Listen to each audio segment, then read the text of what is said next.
Hey Tessa, it's been a while since the last time I heard from you. Is everything good? I'm so sorry I didn't have time to text and call you as often as I used to. I'm a famous writer now and I've been swamped with interviews and book signings. Ugh. I hope you didn't take it too personal and forgive my carelessness. Hi Heather. Yes, things are going well, as usual. In fact, nothing much has changed since the last time I moved out of the house, actually. I'm surprised you brought that up. Are you still holding a grudge against me for marrying your ex-husband? It's been years, sis. You should be able to forgive me by now. We're family after all. I wish it were that easy. Losing my husband and getting kicked out of my house in one day was a lot to handle. As a matter of fact, I still haven't fully processed everything that happened, and I still feel the pain when I think about it. I know, sis, but how can you save a marriage that was no longer working anymore? George already told you that his feelings for you had faded over time, and I was the only one who had a spot in his heart. Surely he made this clear before you guys got divorced, correct? I know you're still beating yourself up for losing such a well-off man like George, but it's about time you move on and face the reality, Tessa. I never cared about his money. What I cared about was the betrayal. I was deeply hurt when I found out that he cheated on me with you. The sight of you two together in my bedroom was a knife to my heart. I felt betrayed and humiliated. Come on, sis. Don't act like I'm the one who's at fault here. I mean, your husband was the one who hit on me first. What was I supposed to do? Even if that were the case, you could have easily said no. But instead you chose to betray your own sister. My husband wasn't innocent, but I don't think you were either. In fact, I still blame myself sometimes for ignoring the red flags that kept telling me you were seducing my husband. Honey, I wouldn't call it a betrayal. Didn't you hear what he said before the day you got divorced? He told you that he had lost all of his interest in you a long time ago. But he didn't want to hurt your feelings. Many times he came to me for comfort and advice, and we grew closer and closer just like that.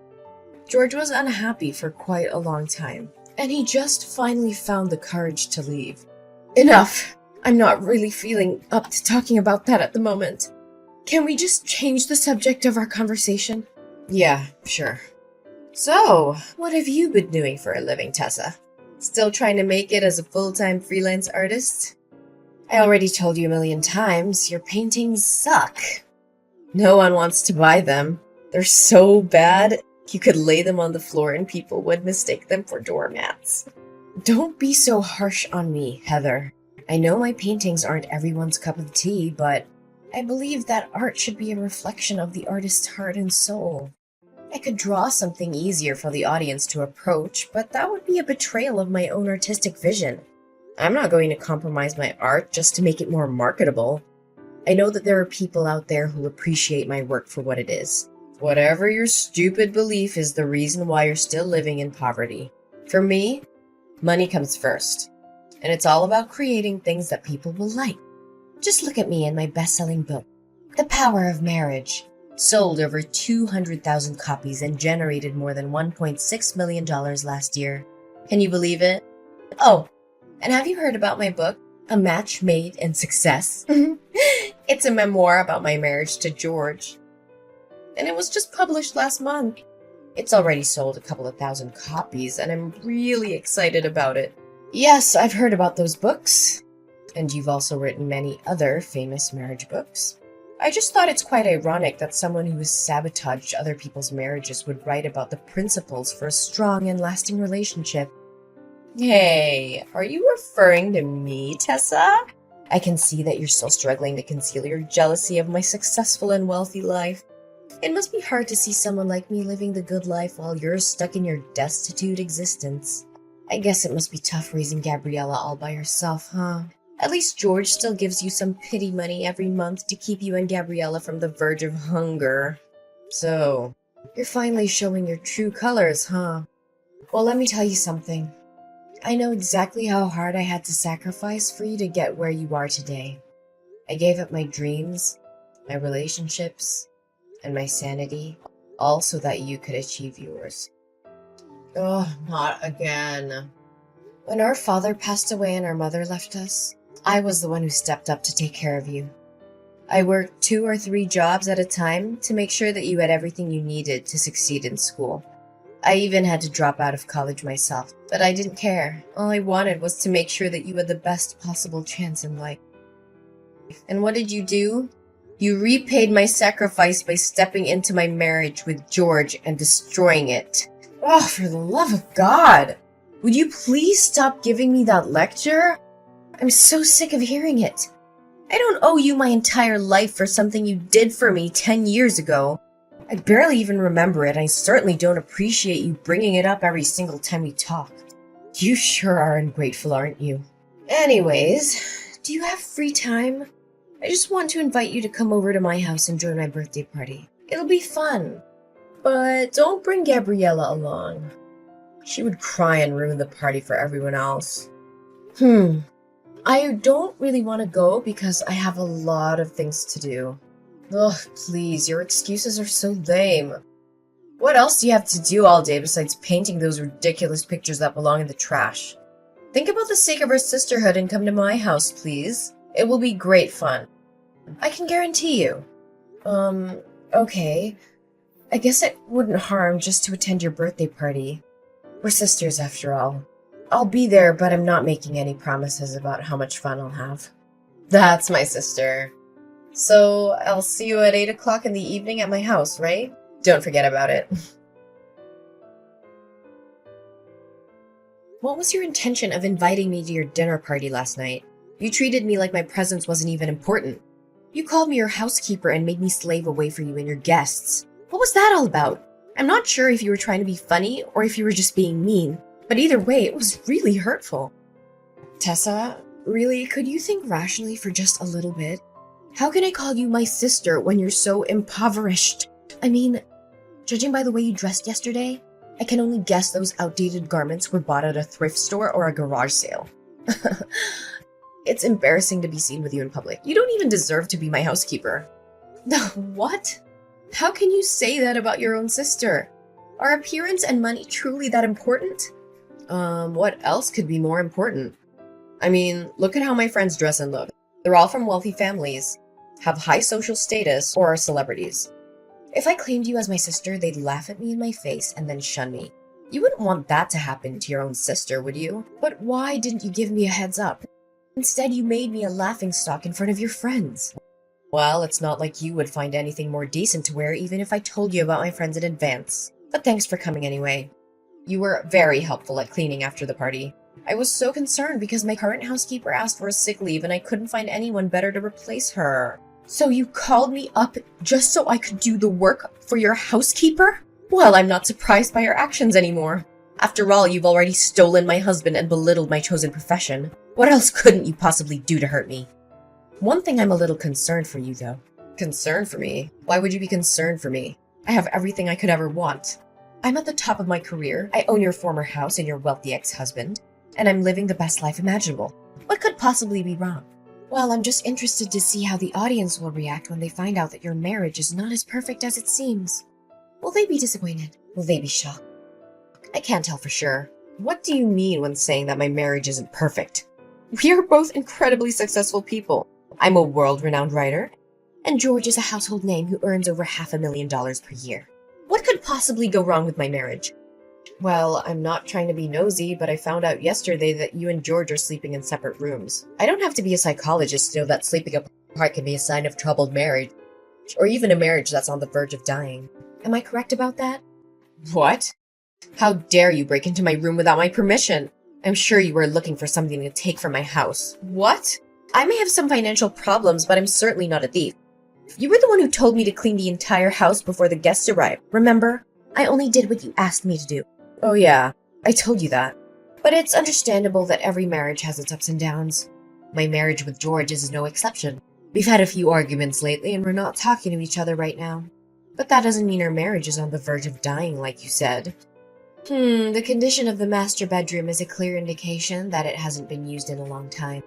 The air is stale and musty, the floor is covered with a thick layer of dust, and there are cobwebs in the corners. The windows are also smudged with dirt.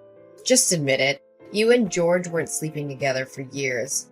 Why do you have to keep pretending that you have a happy marriage? We both know that's not the case. You're not fooling anyone. It's my family business. Don't stick your nose into it.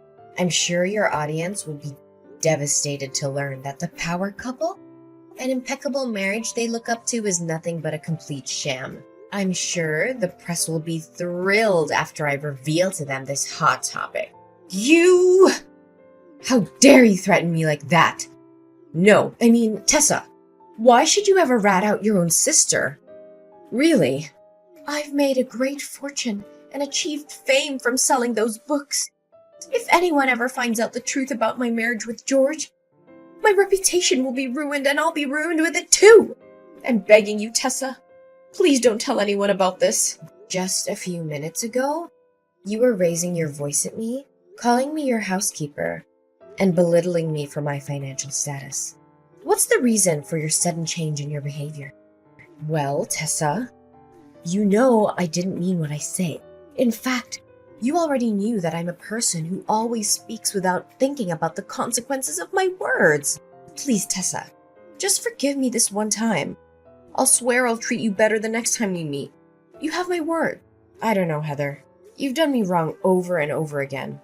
I don't know if I can still put my trust in you after all of this. I know I messed up, and I'm so sorry for what I did. I know that it doesn't make it right, but I hope you can forgive me. You know that you're the only one I can count on. Other than you, I have no one else. Please, Tessa, spare me this time. Okay, I let you go this time, but I'm warning you, if you do this to me again, I'm done. I can't keep forgiving you for breaking my trust. Thank you, Tessa. I know that you're my dearest sister in the world, and you would never do anything to harm me. Tessa, are you there? I have something very important to talk to you about. Yeah, I'm here. What's up? I have something to ask you. It may sound a little strange, but just hear me out, okay? Sure, go ahead. I'll try to help you the best I could. Listen, can you let me borrow your daughter, Gabriella, for some time? The situation is urgent, and you can't say no to me. What? Borrow Gabriella? What do you need my daughter for? In fact, what are you even thinking? I know this is a lot to process all at once, but I had no other choice. Press has been hounding me with questions about my child with George. They've been asking when we're going to have a child, why we haven't had a child after 4 years of marriage, and even if I'm infertile. I've been bombarded with so many questions, and I finally felt like I had to defend myself. I had to tell them that we already have a child, but we've chosen to keep her out of the public eye. So now you want Gabriella to pretend to be your own child? That's only gonna worsen the situation. You can't cover one lie with more lies. You know that. But what could I do in that circumstance? Tell them that my marriage with George isn't fulfilled and happy as it looks on the surface? If the press found out about it, my life would be a complete disaster. I've worked so hard for my career. I built everything I have from the ground up. The fame, the money, the spotlight. Everything I own would dissipate in just a blink of an eye. How can I live with that? I don't know, Heather, but this is just too much. Gabriella is my daughter, and I love her more than anything in the world. I just can't hand her over to you like a merch. Oh, sister, don't make it sound so complicated. I'm just gonna borrow Gabriella for the press release of my upcoming book. After that, I'll let her back into your arms, safe and sound. In fact, after appearing at my press release as my daughter, Gabriella will become famous just like me. With her newfound fame, she'll be able to earn a lot of money and sign contracts with large brands. This'll turn you and your daughter's destitute life into something that's worth living. Don't try to bait me with money. You know that I'm not a materialistic person like you. Besides, Gabriella doesn't need the kind of fame that is based on lies. She deserves to be famous for her own merits, not because of someone else's deception. I don't want her to end up like you, living a life that is based on falsehood and manipulation. I know, but at least help me out this time. If you still consider me your sister, look, if you don't lend me a helping hand this time, my whole career and everything I put effort into will go down the drain. Do you actually have a heart to see everything I worked for get destroyed right in front of my eyes? Look, if you don't agree to my plan, then I have no reason to exist in this world anymore. What are you saying, Heather? Please don't think about doing anything stupid. You still have a whole life ahead waiting for you. Just divorce George and rebuild your happiness from scratch. You still have plenty of time. You're still young. Are you crazy? I can't give up the fame, money, and glory that I'm possessing. It's the most ridiculous thing I've ever heard. If you don't agree with my plan, it's all over. Don't break my heart into a million pieces.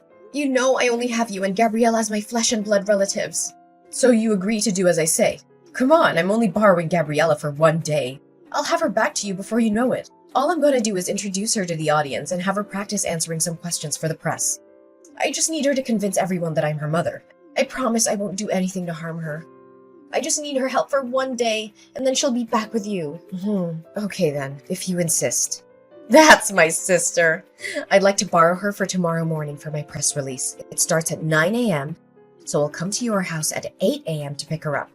You know, this press release is for my new book, The Parenting Journey, a roadmap for raising happy, healthy children. I know the audience will love it, especially when I introduce my own child, who I'll claim to be the source of my inspiration. This is so wrong, Heather. I feel like you're lying to the audience, especially your fans. Honestly, my biggest advice for you at this very moment is to stop before it's too late.